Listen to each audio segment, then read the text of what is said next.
Guys, welcome to an Atlanta United Fan TV special where we talk all things 2018 season. It's the highs, it's the lows, it's the glory. Welcome to the show, Five Star Fam. I'm AJ, this is Devon, this is Tanner, this is Mark. Before we get into it, become part of the notification squad by hitting the bell next to the subscribe button on YouTube or hop over from Facebook and subscribe. Guys, it has been a glorious season, and it started off very strangely with that 4-0 loss against Houston, but of course we have won the 2018 MLS Cup. We're all, I think... Put a star on my kit like, whoa. I think that he's trying to make that a thing. Gonna make it happen, man. Put a star on my kit. Hashtag it up. We'll see how that goes, but yeah, you know, it's something that we have been just, I think, spoiled by this team for sure. I mean, in year two, to be able to do this, I mean, I think I've said this countless times, I'm still in a dreamlike state.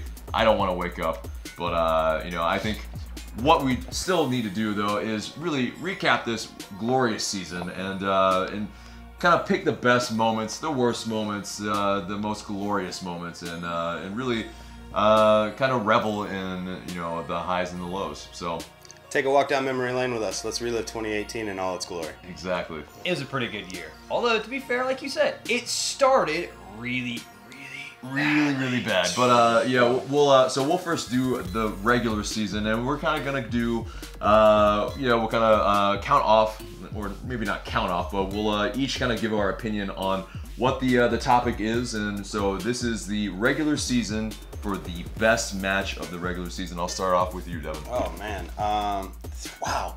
Best match of the regular season. It's hard to not include that last one that we just watched, but I'm going to actually say, you know, from the regular season, obviously, God, probably when LAFC came to town, seeing that team come in, and you know, knowing how bad it could have been with the almost immediate red card to McCann that was rescinded, but then we were able to just really put it on a team that everybody had said was going to be a big challenge to us and was making as much noise in the league as we had as an expansion team the year prior. So I would say that big win over LAFC at home. Yeah, no, I agree. That was a lovely win, and we definitely probably scored more goals than we probably should have. Yeah, kind of escalated very because in the 80th minute it was just like, okay, and goal and another goal. And it was like, fantastic. All right, LA, and this is your first season. Enjoy your visit. Bye-bye. LAFC ended the game with 10 men, so they actually were on the wrong side of a red card. So for sure, Leroy Simon. Vindication. For sure. I'm gonna go with the 3-1 win against DC United at the Benz. Kind of get that monkey off the back. I think that's a good setting of the tone that we didn't repeat the sins of last year. And also an early season pick-me-up after, like you said, the terrible start at Houston. I think that game very much set a trend for what would continue on throughout the rest of the season, where it was, did Atlanta United lose? Yes. Good luck with the next team playing them. You're going to get like absolutely swept. Once again, it proved that way for the final. It was 10-0-1 this season after dropping points or losses. I mean, that's just an incredible record. For me, I have to say it was the 4-0 demolition of that team that wants to be our rivals from Florida. I mean, absolutely took them to pieces from the get-go. It feels good when you beat a team so comprehensively, but then again, when they're as bad as the team we were playing, you know, maybe that's fourth round picks in Will Johnson face. Fourth round picks in Will Johnson face. It's just it was a very satisfying victory. That was one of the most complete performances for Atlanta, where they played well, they played a very nice game in terms of like just stylistically, and we beat a team we wanted to beat. So for me, it'd be the 4-0 thrashing of Mickey Mouse FC. Yeah, Mark. I think another game where we looked very good was the win against Salt Lake. It was 2-0. It was very comprehensive. Very comprehensive. Dominant. I mean, they let up like 1 or 2 chances at most. And it was kind of interesting because it was Bello's first start. Yeah. And Parkhurst was left out. And, you know, that's something that we maybe have to get used to for next season. True. Seeing not Parkhurst, not Lorenowitz, or maybe both in the lineup. So. And it was after a bad spell where we were doing kind of poorly or just relatively poorly. But that was our third win that week. I mean, the San Jose game was a travesty and we escaped there, but the RSL was an actually convincing win. I mean, they were playing really well at the time. They were up to, what, 4th, and they hadn't lost or hadn't really played poorly in a while. Had picked up some nice results, including a couple thrashings, if I remember correctly. Any team with Nick Raimondo always has a chance. I mean, he's a top flight goalkeeper, and they had, like you said, they were on a run at that point in time to where they weren't dropping points, and they looked solid. solid. They also had that midfielder that was scoring left and right for us. Right. So, yeah. So let's get to our worst match of the season. We don't want to dwell on this too long. So we'll start with you, Mark. Yeah, so it's been mentioned before, the 0-4 loss at Houston. It was the first game of the season. We're all gearing up for the opening weekend, and to come out, allow 4 goals before halftime. Yeah. All the defense. I just watched highlights today. It was completely out of sorts. It's terrible. Like it's funny thinking we just watched this team win the MLS Cup, because that game was a travesty. It was night and day, and Elliott was amazing in that game for them. I mean, and then to not really do much for the rest of this. That was basically their one scout. Their right moment came in the first day, and it was all downhill from there. That was and that was one of the first matches that we really broke down exactly what went wrong with the defense. We talked a lot. I'm pretty sure that was the first time I panned Escobar. I was just like, what are you doing in this position? What is that recovery run? What is that recovery run? Why are you there? Which leads me into my worst game of the season, which was that 3-2 capitulation to Dallas, which absolutely infuriated me, because it's just like, okay, we're the better team, we've beaten you, and then we absolutely threw it away. I definitely went to town on Escobar after that game. I was like, he should be dropped. He should never play again. He's awful. And, well, thankfully, Top Top didn't listen to me, not that he ever would. Tanner's not on speed dial. I also qualified that by saying he's forgot more about football than I will ever know in my life. And clearly, he was right, because I ate all of that crow on Escobar, because he became an absolute unit in the playoffs. It was instrumental to us lifting that cup. I think mine's got to be us capitulating on the last day of the season to Toronto to lose the Supporter Shield. I think that's definitely the worst loss, bar none. I don't think any more words need to be said about it. September, Red Bull Stadium, or July, DC, watching Audi Field get opened with us just absolutely laying an egg. Yeah, especially you had a friend come in from. I had a buddy England, come in town from England. And that was shout out to Ill Will. Not the night. I remember watching it with you at Brewhouse and doing a video afterwards, and everybody was expecting a Dev rant, and it was just like I just can't. That was one of those moments just like, really. Right. And then it was like the immediate cutting of the grass as soon as the game was over. It's like, what are you playing? You angels. You dicks. Yeah. But all right, so let's move on to our best moment of the season. I'll start with you, Tanner. For me, I think it's pretty easy. It was the disrespect that Joseph Martinez put on everybody when he scored that goal that gave him the single-season goal record. All just the filth of everything, just the stare back at Bendick, just like, I own you guys.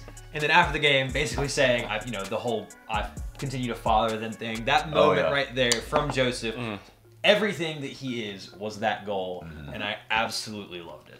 Yeah, I'm going to go next. I think I'm going to piggyback off of that, and I think it's his celebration. It's his messy goat celebration. He basically hasn't really celebrated for most of any of his goals, and that was the one where he actually really did something, and that's just, I think I had a cow that night. I was flabbergasted. I'm going to go with one of the more obscure ones that maybe some people have forgotten about, but how big it was when he actually nailed the free kick. The Kevin Kratz upper 90.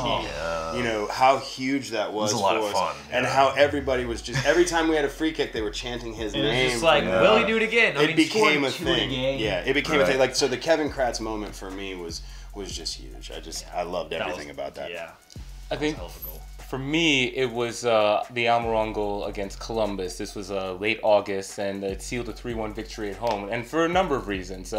Before that, we were kind of struggling at home. The home form was kind of scuffling. Lots of ties. Yeah, exactly. And so, like, getting that win at home felt big. Also, Almiron, I went back and looked. He didn't score in May. He didn't score in June. He scored against Orlando in July, and so like that was he scored against one team for 3.5 months. He was in a real drought. Oh, we definitely I remember talking that specifically on the pod, like what's going on with Miguel Almiron? Why isn't he scoring? And we were kind of like, I don't know. He's just not playing well. Yeah. And then he definitely had all of that turned around come into the season. And if we're gonna only talk about regular season, obviously this wouldn't be included. But how can we not include the tears from heaven as Tito Villalba scores the third goal against New York Red Bulls. Oh yeah, we'll get into it. I'm sure we'll get to it, but I had to bring it up in my also, one more thing, the quote afterwards about Joseph's quote about Almiron's goal. It's, you know, it's like making love to your wife. Scoring goals take a little bit of love. Just so he had some really like zinging quotes. Seriously, no, it's basically like every single time Joseph opened his mouth, and it was infrequent because, you know, if we had a even just you know, neutral result, he didn't talk to the press. Right.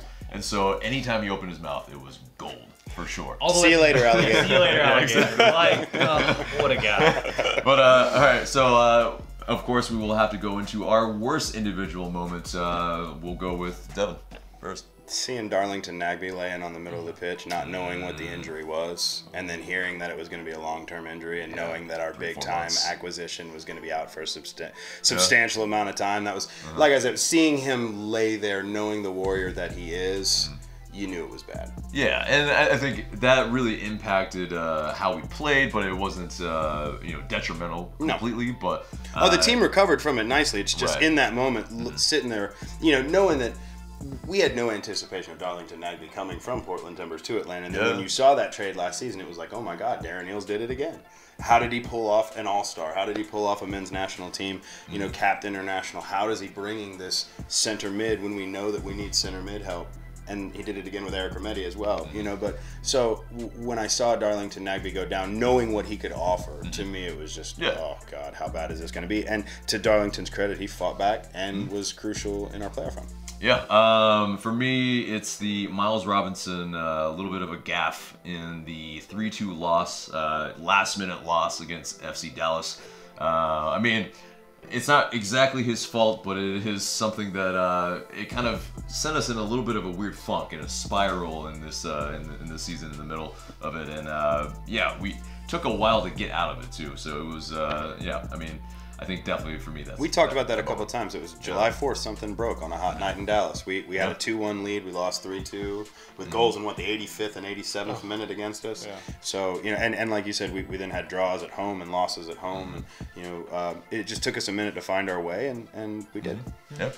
Thankfully we did. Yeah, thankfully we did. For me, when you think of just an individual moment that was just horrible for the person involved, Greg Garza goes down, bad tackle, gets a red card, but also has an injury that keeps him out until the postseason. Yeah. I mean, all at the same time, the whole add insult to injury. Right. That was exactly what that phrase meant in that moment. He gets his marching orders, and he hurts his shoulder even more, and he's out for an extended period of time. When you just think of a bad moment or a bad beat for someone, that's just about as low as it can get. Yeah, but I think he has come back very strongly by, you know, helping us win the MLS Cup. Oh, absolutely. Obviously, yeah. Has been, it's not exactly a bad moment is where I'm like, I'm criticizing him. It's just one of those where it's just like, man, it's just awful because you go in on a tackle, you're late. It happens. I mean, that happens to really anyone can have that happen. Yeah. We're just a little bit off, and it's going to be a red. But it's just in that moment to also destroy your shoulder. Right. It's just like, oh. And he's such a warrior. While playing with pain. Yeah. From destroying your shoulder in the All-Star game. Yeah. Right.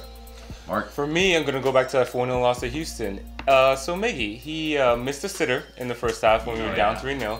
And then he missed the penalty, hit the post. You know, it wouldn't have mattered. You know, it would have been a consolation goal, but still, just a bad day for him. And we talked about his form was spotty the first half of the season, really. And obviously, he came on, and we don't win the MLS Cup without him being at his best, probably. So you know, thank God he did. I think you also have to put in an honorable mention for Franco Escobar getting punched in the head twice. He gets punched in the head, and then comes back, and then gets punched in the head again.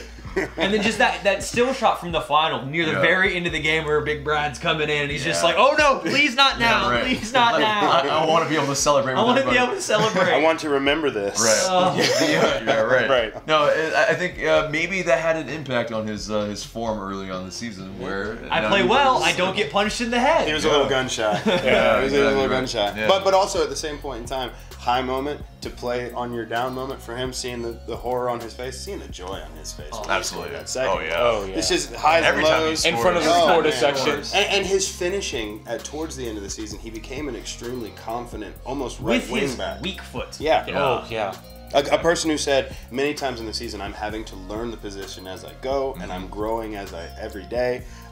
For him to turn it on and really just the switch was just turned on. Something clicked. Something clicked at the right time. For sure. He became a monster. Not to get off topic on this, but I really want to kind of talk about Franco Escobar for a second, like you said, because I kind of talked about it earlier where I panned him all season. He wasn't good. But we've seen players develop over the last 2 years, where you've seen Julian Russell develop from a draft pick that was like, okay, whatever, to an instrumental part of this team. And you kind of expect him to keep playing the way he is going forward, possibly getting even better. And you really didn't expect that. With Franco Escobar, obviously the front office thought this is the player they would get. But if this is the player he is, I mean, I didn't think we would have that kind of position there next year with a player there. But if he can keep this up and continue to improve, genuinely, he might be one of those players who does end up moving on to Europe, because not to overblow him, but he was really good in that postseason. Oh, for sure. All parts of his game. And he's got the physical aspects as well, and the little bit of techers to. He's to quick for his well. size. I mean, and he can head the ball. He's got a good package for him. So, and he's aggressive. And if he's a player like that, and that's the form he has going in the next season, I mean, just another player where it's like, really, Atlanta, you have a great player. It's every position. Yeah. All right, let's just move keep on. scouting Argentina, man. Just keep scouting Argentina. Let's move on to our MLS Cup run, and let's choose our best match of that MLS Cup run. There's definitely a lot of happy moments. Oh, yeah. Obviously there's a lot of... It's hard to choose. There's obvious moments, and I'm sure you're going to pick them up, but going up and beating NYCFC on that 6th grade, junior varsity, middle school pitch in a baseball stadium, and making the statement and coming home with the away goal. I mean, there's so many obvious moments that I could say, but having that away goal in hand to come back to the Vents was just massive. Right. I mean, I had the same one. I mean, I think it's the aspect that we were kind of very trepidatious going in. Like, we had the dread god kind of, I don't know if we're going to win this. Like, are we going to make a run at all in the postseason? And playing the 3 seed away. Right. It was going to be very It was going to be tough with an international in Davi Villa and Max Morales. And then we see the lineup come out, and it's a back 3 with Arinowitz, and everyone, especially myself, was like, this is the worst thing ever. I never want to see this again. I clearly know nothing, so just ignore me. And it clearly worked out, and it was, a glorious way to really, I think, get the momentum, like, just very much head over heels and just propelling into the MLS Cup final. But for me, I have to go with the 3-0 win over Red Bull, because it was at that moment when that whistle sounded, especially when Tito scores that 3rd goal, where I'm like, that's kind of when I had a gut feeling. I was like, I think we're going to win the whole damn thing now, because we just took the best team in the league and fundamentally took them to pieces. And I mean, we obviously have to be, we try to be partial and be like, look, we have to still be smart. There was no way after that game that we were going to lose. There was no way. And we even went up there and didn't even really play. We just showed up, and they could not score. And we walked out of there. It was just so comprehensive, and exercising that demon that had been Red Bull in that way, in front of that crowd with the tifo and everything. That game right there, for me, honestly, we won the trophy in the final. But when you talk about one of the best matches we've ever had, or possibly one that I've enjoyed the most, that one. And the clinical nature of Joseph's finish to get gosh. Oh, sure. To bring it down and wait out Robles and put it up over the shoulder. I mean, it was just go ahead. No, I was gonna say. I mean, that was my match of the postseason too. I mean, like it's a and it's a semifinal, and I feel like something about the semifinals, like, it seemed to almost carry more weight than the finals. It's like you don't want to lose at the doorstep. Like, you want to at least get in, and when we knew we were going to host the final, that's when it was like really exciting, and everything that we did last week and so on, that was all of that. So definitely that 3-0 win. And I'm not sure if it was Taylor, if it was Alexi Lawless, if it was one of the major pundits that said, you can't win a home and home on the first leg, but you can certainly lose it. And us putting them down 3-0 pretty much sealed it for us. It was the death knell. I mean, that 3rd goal. Speaking of pundits that I despise, Alexi Lawless, he called this. Like, I have to say, give the man some credit. As much as I chat shit about him. Yeah. He called it from the go. He's like, I don't care. Atlanta's gonna beat Red Bull. And people panned him. And people panned him. He's like, you're crazy. He's like, they will beat Red Bull and they will win the cup. And he was damn right. I mean, the other thing about that is just the amount of flack that you can't beat his chance from Red Bull back in September. Kind of the swagger that they had, where I think they kind of felt entitled to beat us because they had, and then the lip service you get from some of their players, their manager obviously, and then just fundamentally take them to pieces. And I mean, it was just glorious. Yeah. It was glorious. And the thing about it is too, look at Red Bulls and look at their team. Kaku, Adams, Wright Phillips. I mean, they've got studs up in Moyle, Long, Parker. They've got studs, Robles in goal. They've got studs all up and down their lineup, and to one make of them them now moves to Europe and goes to Leipzig. Exactly, and you made them look foolish, and you made them look clueless. You made them not. They didn't even play their style. Yeah, because it was like, we can't, and that was what was beautiful about that. So all throughout the playoff run, and to not even mention the final, that's crazy. Yeah, no, that is the insane part. But and I think. You know, when you have the team take selfies after the match, you know that the team knows that they've won a big match. Yeah. And I think this was one of them. The Orlando one was another one of them. The DC match at the Benz was one of them. Yeah, I think the team is very aware which games that they really need to show up for, and for the most part, they have. And but they're let's get to the best moment of the MLS Cup run, and we'll go with you. That's pretty simple. Yeah. When that final whistle goes, and you know it's done, you Yeah. know... We almost maybe had to do a caveat. Yeah, like, minus that. But, like, I think we can all agree that moment definitely is just the one where it's just like... Of course. That's everything you want as a fan, and to have experienced that in our second season, to have this season, which, you know, going into the postseason, like you said, with the Toronto game, we didn't think we'd be there, knowing that there's nothing you can take away, like, oh, well, you had a shoddy call go your way that gets you there. No. You beat the best two teams in your conference comprehensively, and then you absolutely dismantled and controlled the team you were playing in the final. It could have been more. It could have been more. And we said, we don't need it. 2-0's fine. We're just going to take our trophy and go home now. Thank you very much. Yeah. I mean, it's just the perfect thing, the perfect postseason that sums up what Atlanta United wanted to be, and just that whistle, that moment right there. You know, that's going to be one of the greatest moments in my sporting life. Absolutely, I think without a question, we mostly agree with that. Yeah. Mark. The Tito banger against Red Bulls. I mean, it just because the score line, I think, was the biggest thing about that game, and it being the first leg. Big difference between 2-0 and 3-0. And so I remember I was there with a friend who, you know, he's kind of a newer soccer fan. Even he was like, we need this third goal. We got to get this third goal. Yeah. And when it goes in, I mean, that was the closest I came to crying. That and Gressel hoisting the trophy in front of the supporter section. Those two moments, I was just like so emotional. That Tito banger. Good. Having played goalkeeper my whole life, you know, and trying to get to an upper level like they did, you know, seeing Brad Guzan literally save the momentum of the game. The header save on Ebobisse right before halftime. Because if that's 1-1 at the half, it's a completely different game. You know, and the momentum swing. So seeing him watch Blanco in and then reset himself in the center of the goal, so because he knows that a header is going to go across, and that speaks to his experience. Yeah, he knows where that ball's going. Set up he knows perfectly. what the guy's going to do. He kind of knew which way he was going with the header because it's what makes sense. It was like he was Neo and he could like predict the time, where the ball was going. His placement of his hands and just the push away from the 6-yard box, because there are keepers that'll put that right back into the field to play, or it'll tip off the top of their hands as as a deflection goal. I thought that Brad Guzan making that save to keep it 1-0 before the half sealed us the cup. And it's the concentration in that moment, Absolutely. you know, because he didn't have a lot to do, especially in that first half. Exactly. Very tough to do. And that's the moment that you signed him to do, is to make that save. And that's really all he had to do, but he did exactly that. And really, he saved the game, not to use a bad pun, because from that point on, you know, they're chasing. They know they have to open up. And then when you open up against Atlanta at home, kind of goes one way. And he also at 6'4", 200 and something pounds, Absolutely. looks a lot bigger.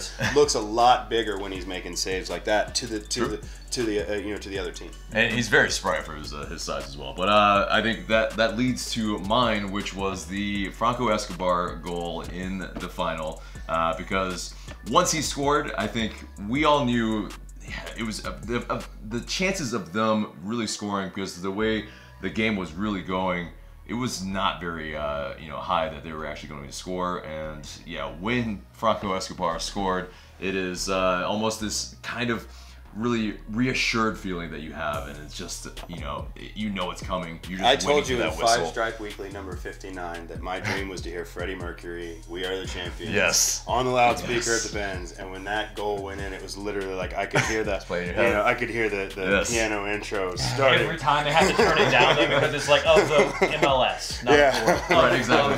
MLS. Well, no, I think they were saying it so all the audience could actually scream it out, but. I get what you're saying, but Club World Cup coming up. Yeah, right. That's exactly.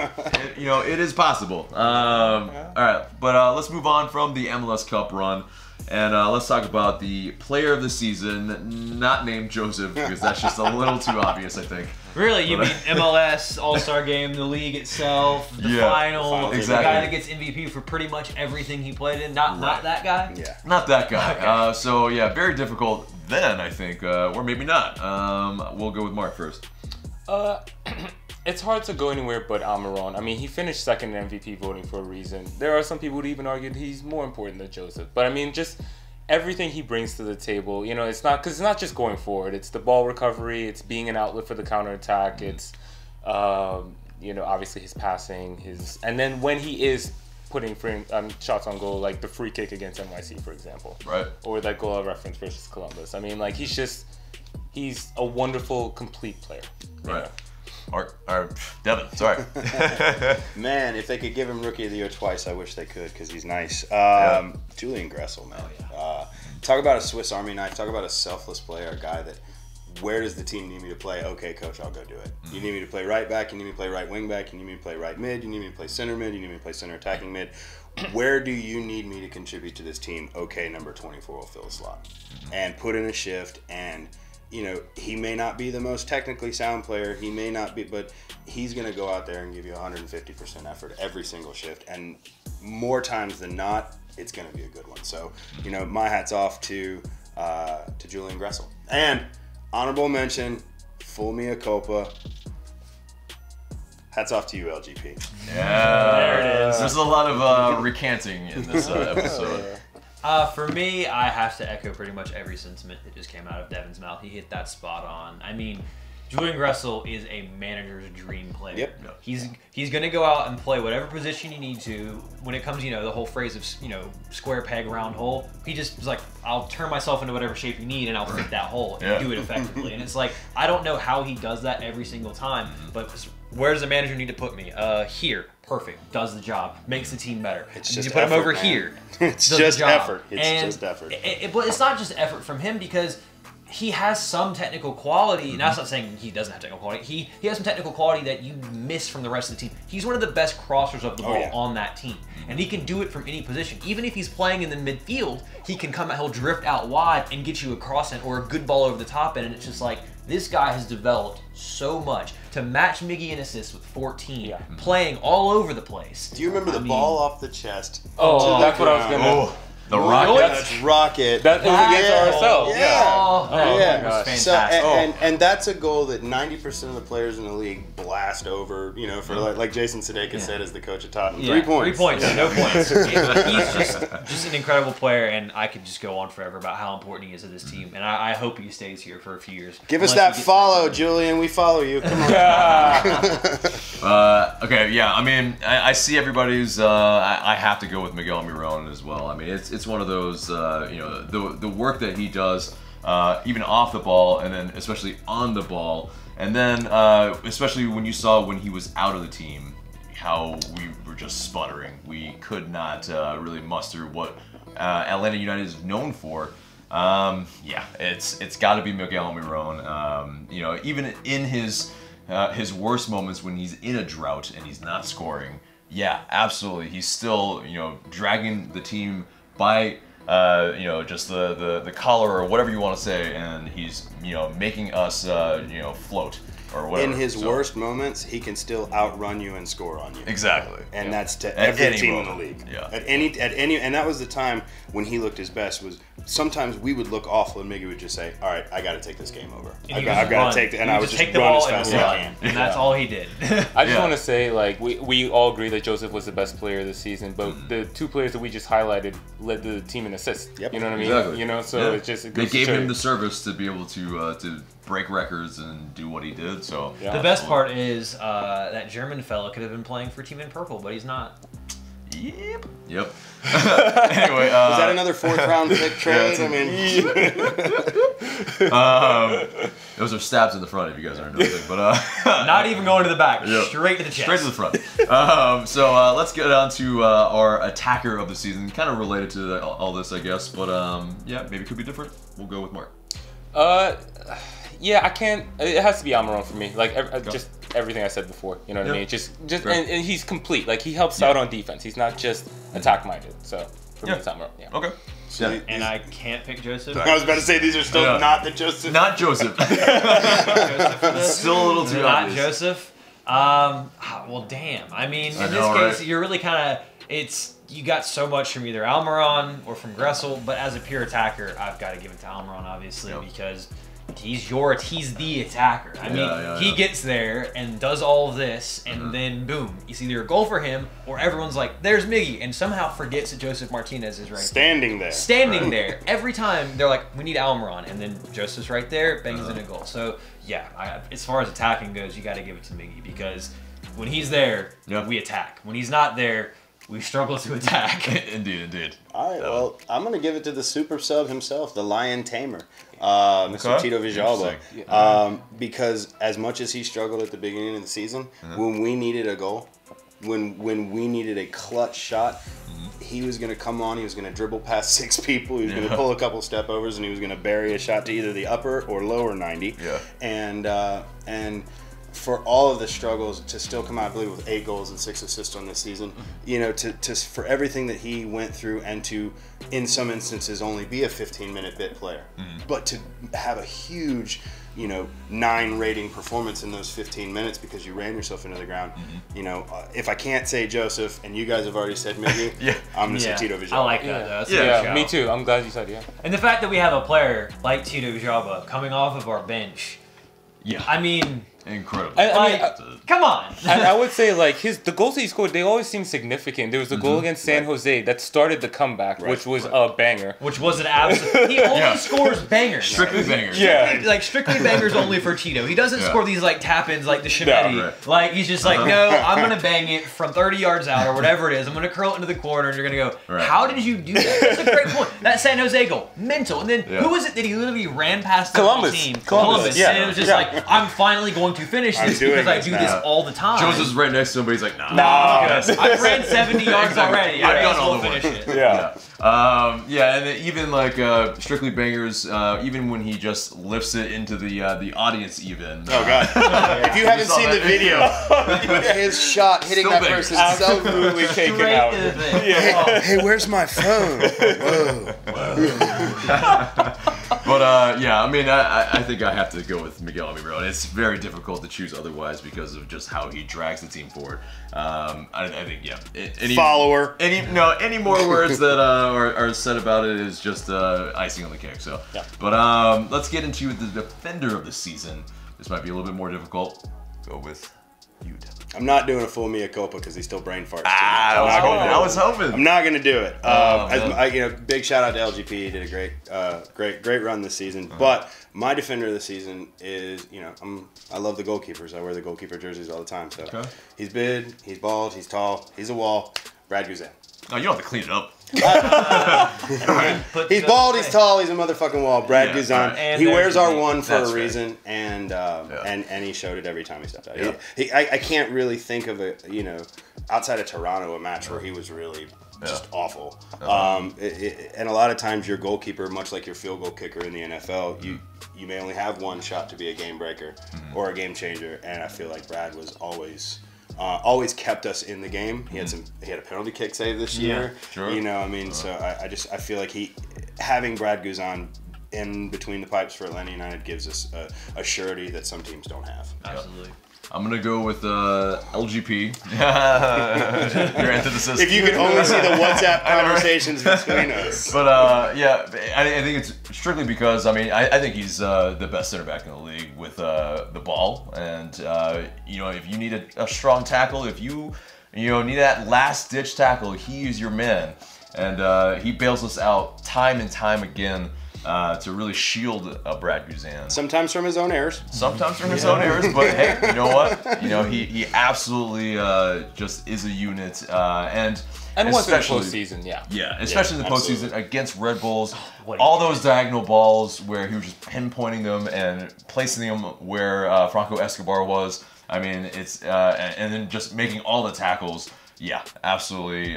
His ability to change the field of play and get upfield and affect the play. You don't get that a lot. I think for him, he is probably the best defender in the league.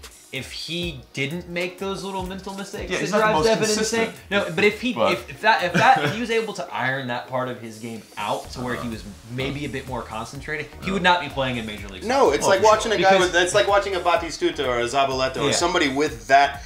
Breed and talent within them just do boneheaded shit, and it just over and over again. You're like, why do you do that? I don't understand. You know you don't do that. He's mentioned it before that he's an Argentine center back that takes risks, and that's what he has to do in order to be successful. I'm fine with that because that keeps him here. And again, he's the best center back here. If he got any better, he would not be playing. He'd be in Monaco or He'd Borussia be somewhere Dortmund. else. Exactly. I think for me, if we can count him as a defender because he played there a lot, it's got to be Julian Gressel because he played that right wing back, which is technically a defender position. Yep. And when we first switched to a back three, not a lot of were like, what is going on here? And then it's like, Julian Gressel's a right wing back. And we're like, well, he probably could do it. He works really hard.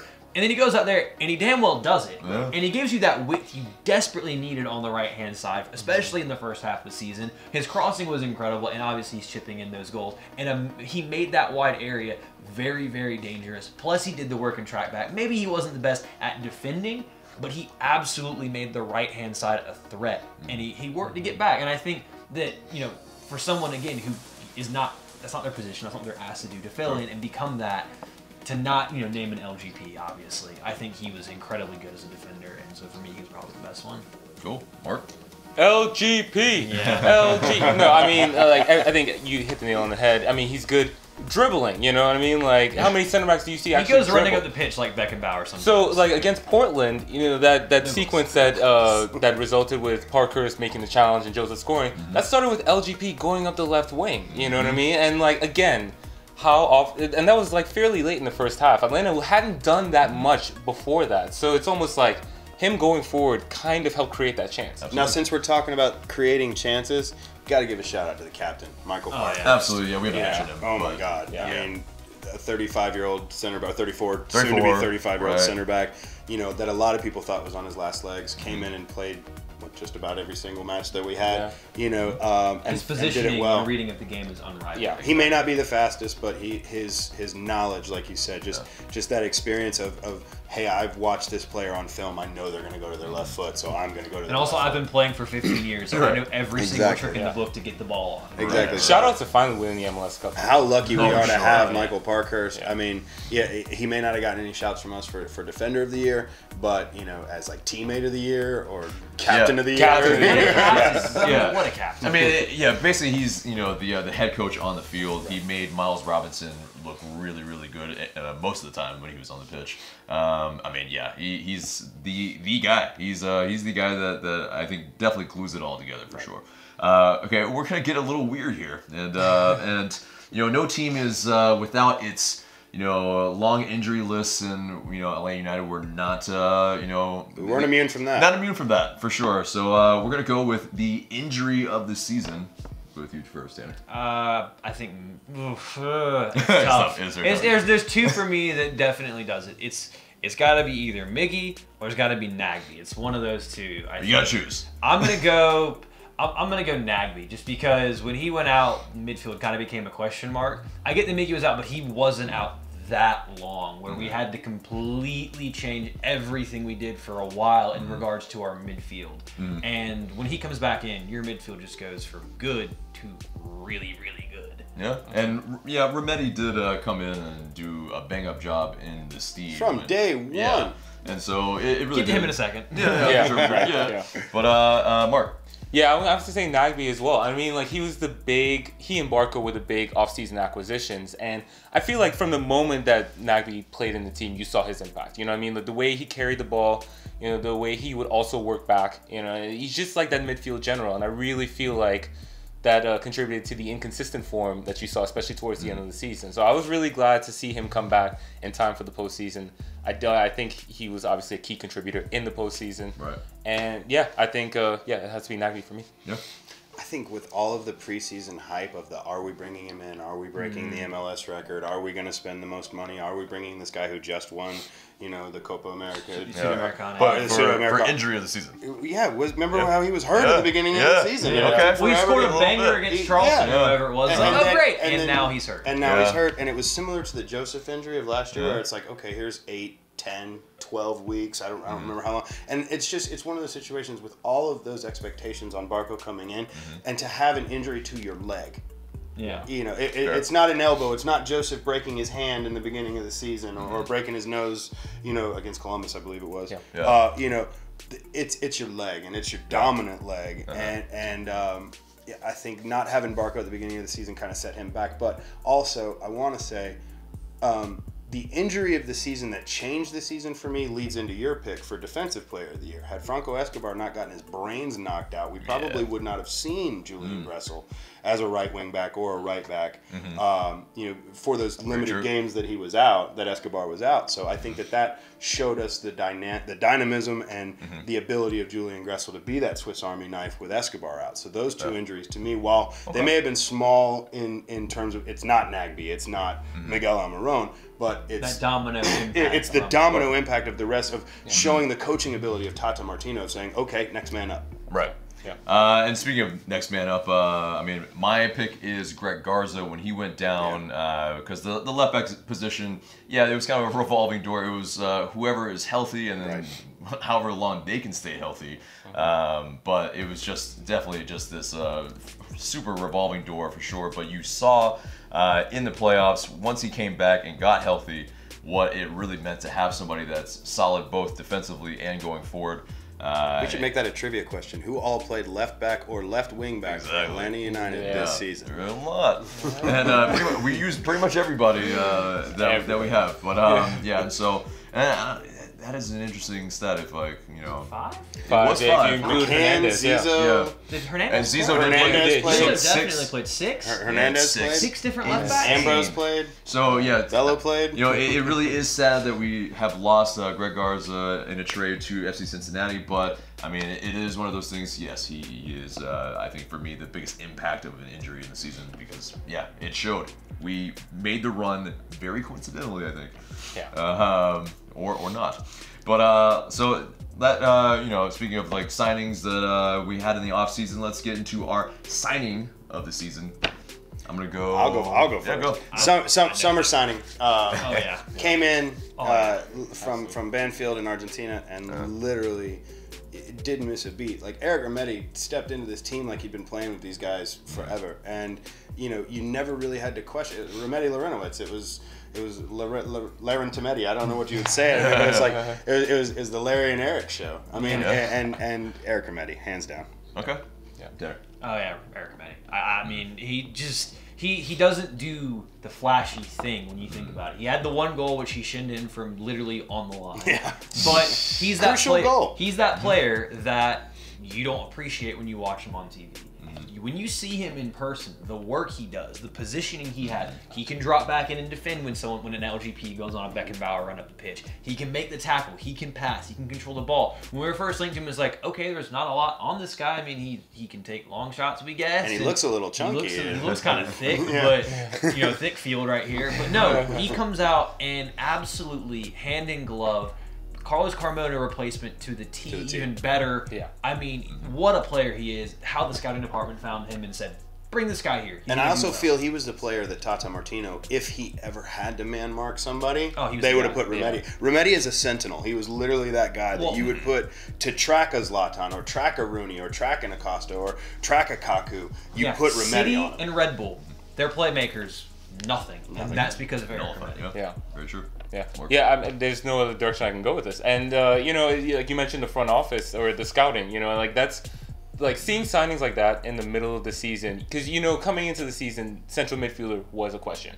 And the fact that they, you know, they started the season and say, okay, this is our team right now, but they obviously kept scouting, kept looking, and came across Eric Remedi. I mean, I will say... and pulled the trigger the minute that the window opened. Yeah, and, you know, the... Some transfers can drag out. This did not. It was one of those, they identified and they jumped. Yeah, they are great with business. And Peter Coates, like, had a little bit of write-up. And I will say, like, even his write-up to me was encouraging. He's like, okay, he's a good defensive midfielder who's also good on the ball. And then, like, I think that was important, especially that first game against NYC in that first half when we were actually playing up. Remedi had some good touches on the ball and some good passing to the wings.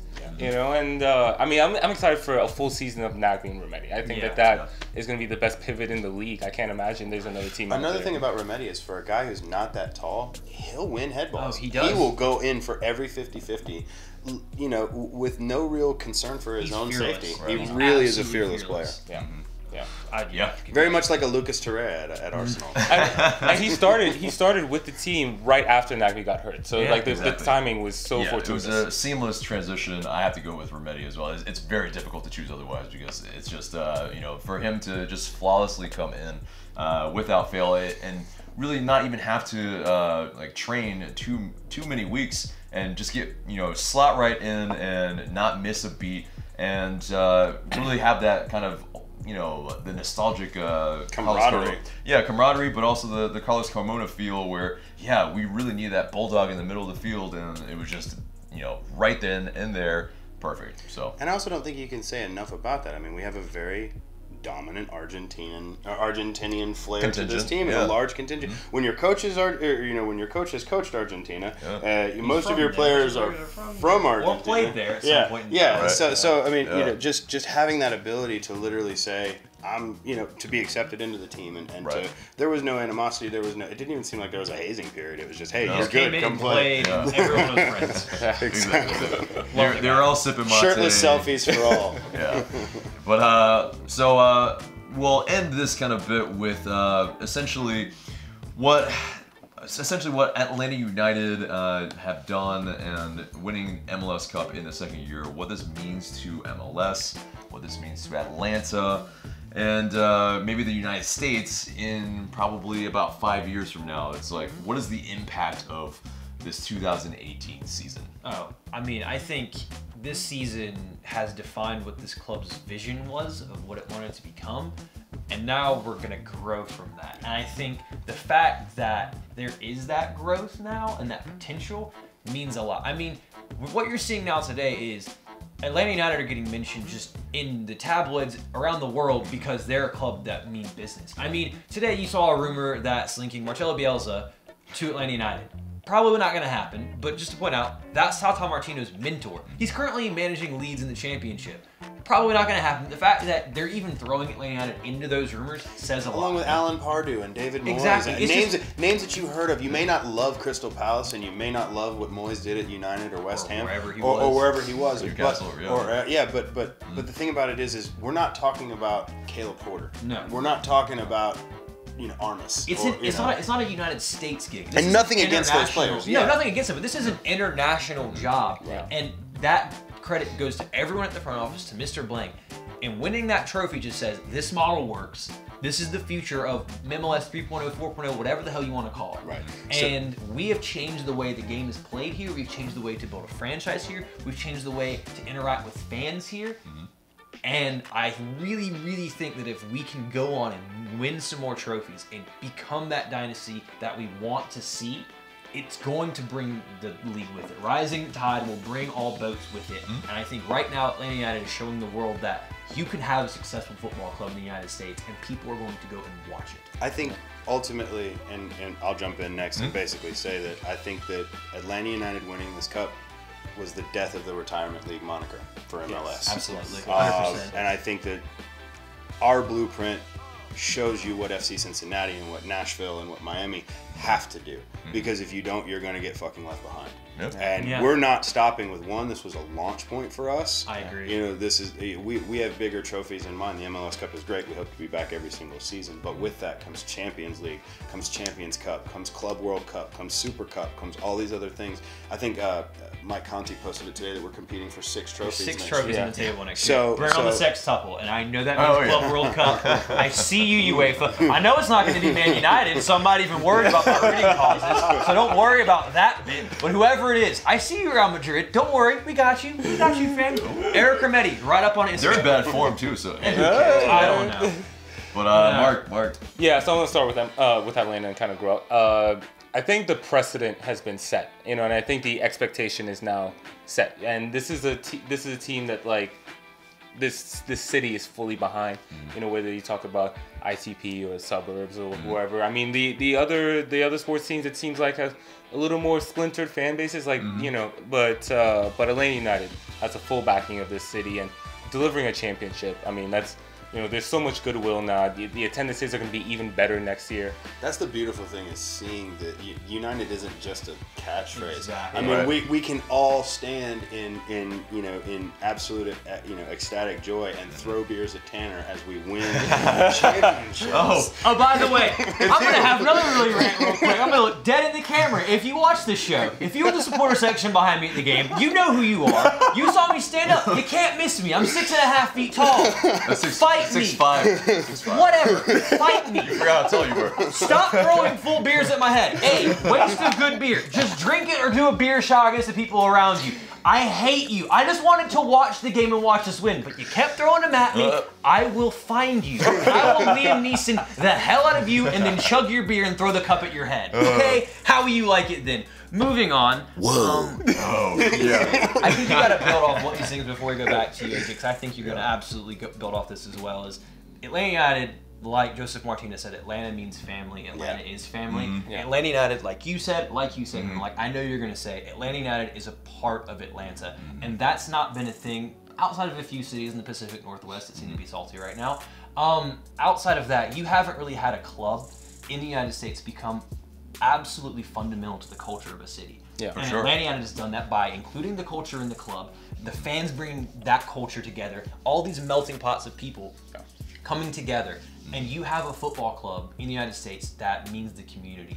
And when you talk about Atlanta now, you can go around the world and say Atlanta, and I almost guarantee you someone has heard of Atlanta United. And they might say United right back to you. And the fact that that's a thing tells you what this team has meant to this city and what it's done to them. It's an amazing branding job. It's from the front office to the players to the coach to the staff. I mean, like I said, like you just said, you can walk around and say Atlanta, and you know, you can wear that shirt around the rest of the world, and people are gonna know what it is, where that's from. I mean, they're talking about you on CNBC and Forbes, and the 19th most valuable club in the world, or the 19th largest drawing club in the world, outdrawing the likes of Liverpool, and I bring that up, and I know that certain people get salty about that, but it's just the facts, people. I'm just giving you hard numbers. Plus, I mean, and so like looking at it from an MLS perspective, you mentioned like there are some other teams that like have been what's the word, ingratiated into their ingrained.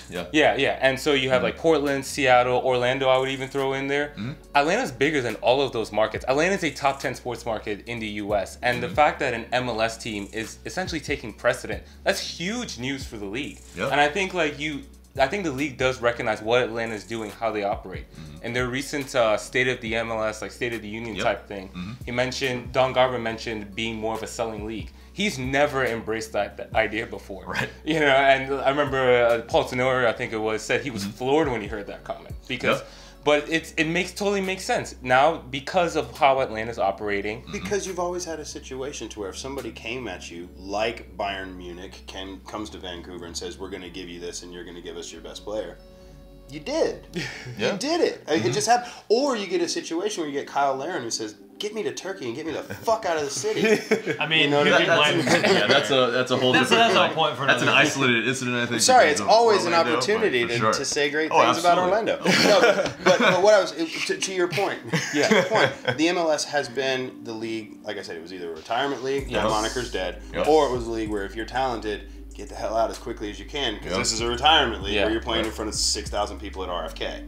It's not that anymore. Yeah. And I think we're going to see with FC Cincinnati what they've been doing in the USL. They may not have the best team, but those fans are rabid. That's going to be a great situation. I think Nashville is going to be rabid, and I can't wait to travel to that venue because I think that's going to be a fun rivalry. All three of these new teams are geographic rivals with Atlanta United as they come into the league potentially. Miami's going to be the one for me. I'm sure, man. I'm looking forward to it. That's my away day for sure. Yeah. Oh, yeah. And I love Nashville, so you'll be seeing me broadcasting live from up there. But yeah, to build on your family thing, I mean, it absolutely, that's the paramount thing to me, I think, is the diversity that LA United has brought and really just, encompassed, and they're just very inclusive. I mean, you see all walks of life really buy into the idea of LA United. Look at the four of us at this table. Exactly. Yeah. And I was just going to make that point is that, I think I might be the only Asian person in, talking about LA United or,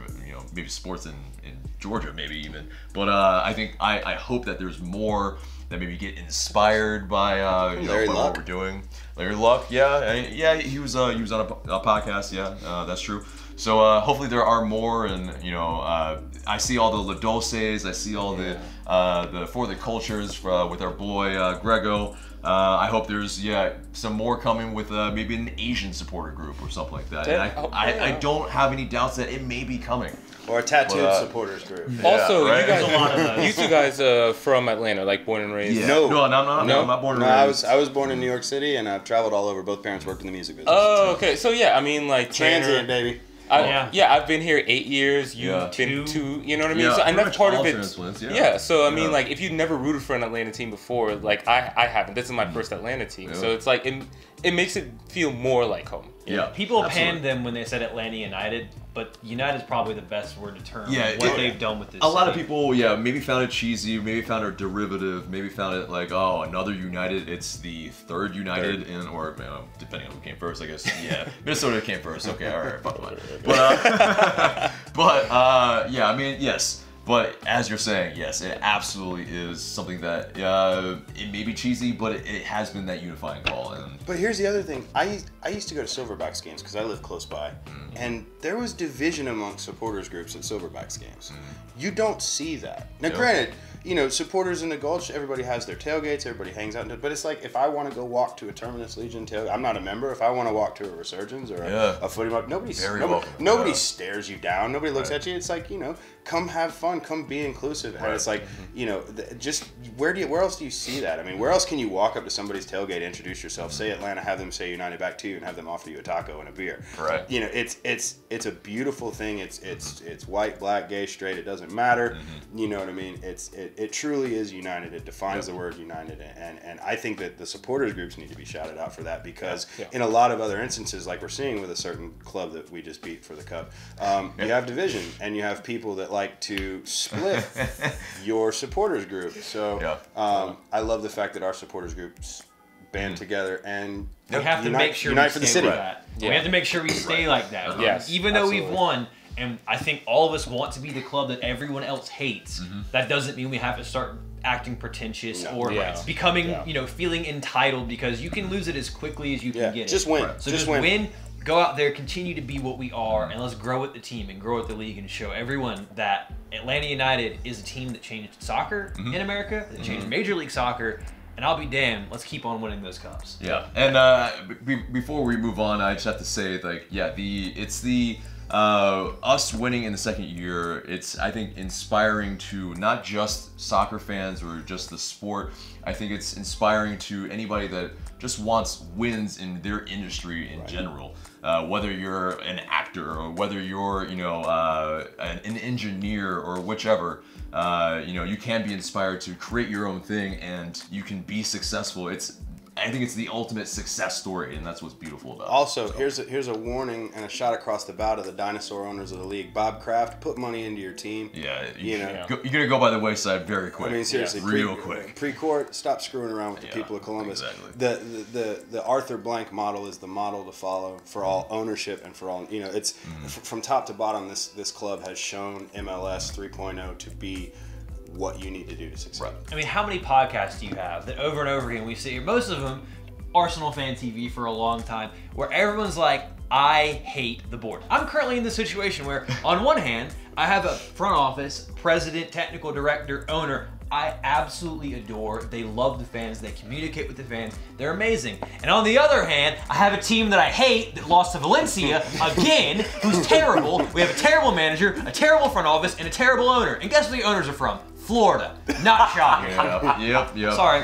Anyway, okay, let's move on. So thanks, Arthur, for doing it right. Thank you, Arthur. Thank you, Arthur. You're amazing. You're an amazing human being. You give me hope. Indeed. He's probably, like I've said before, he's maybe one of the best human beings of a billionaire probably on Earth, maybe. But let's move on. You guys sent in some questions into our mailbag. You guys did it through IG story. Please continue to do so, and your question might be answered in the future. But and we're just gonna, I think, rapid fire. Rapid fire. One person answer each question. First question comes from Philip Mosley. Which player do you think will have their breakout season in 2019, Devon? Oh wow, in 2019. Very tough. Put on the spot. Oh, I'm sorry. man. Well, I mean, he hasn't really signed for the team yet, technically, so it's tough to say. But I think there's a guy at River Plate who's going to be, our number 10. So I'm going to go with PT Martinez. Okay, all right. Next question comes from Eddie Lowe. Do you see us improving next season, Mark? Yes, I do. I think, when you look at how we played against playoff teams, during the regular season, we weren't very good. We mentioned the injuries before. Barco had an injury. Nagby had an injury. We'll have a full season of Remedi. There were players who didn't really contribute. Again, Barco kind of tailed off. Carlton didn't really contribute. Miles Robinson. George Bello, two guys who might play a lot more next season. Lagas Kunga and Patrick Okonkwo. I mean, I think this team is deep, and I think this team can do even more things. Maybe break the record. Yeah. Maybe win the Shield. Ooh, yeah. Okay. Yeah. All right. I dig that. 75 points. Yeah. Yeah. I want 80. Get that round number, sure. Yeah. Bayern can do it. We can do it. We don't have as many games as they do, but yeah, I guess sure. They play 34. We play 34. They play 38. They play 38. No, they don't. Italy's 34. The Bundesliga only has 18 teams. Oh, that's right. Yeah. No, Bundesliga has 34. Fair play. Plays 34 Fair games. play. Fair play. Bayern can do it. We can do it. I want to be Bayern. All right. Next question comes from Lopez Jule 397. How optimistic are you for next season, especially with the new coach, players, and CCL? Very related to that question, Tanner.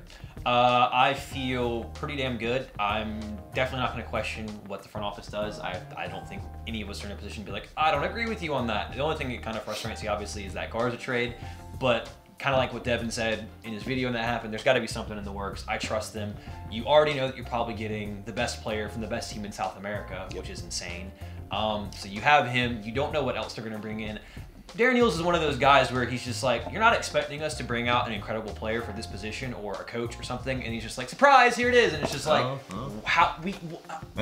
So the other thing with winning a championship too is you got to pay some people. Absolutely. Gressel's probably due a raise. Villalba's probably due a raise. Joseph needs to be one of the highest paid players. And Joseph as a DP should be paid Giovinco money. Yeah, he's only paid 1.6 million, and if he got a 200% raise, he'd still be 1.2 million dollars behind Josie fucking Altidore. Yeah. So I hate him.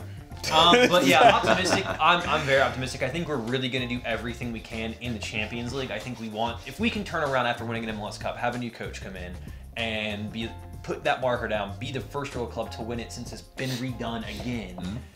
That would be incredible because it goes, okay, they've won the Cup, now they've won the Champions League, and if we can win the Champions League, I think that momentum can take you through the rest of the season.